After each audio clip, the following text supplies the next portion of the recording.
Here's the sewing machine with the original thread.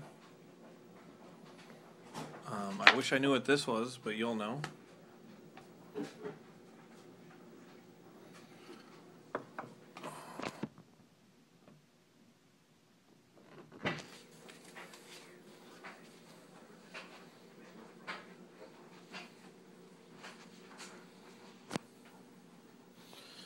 Due to the fact of its age, I'm actually a little nervous to plug it in, but you can see I'm spinning the wheel and everything is working.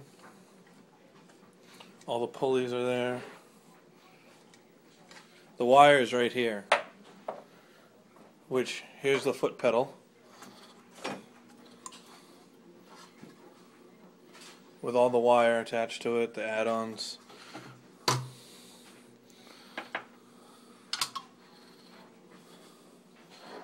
All the serial numbers, the patent numbers.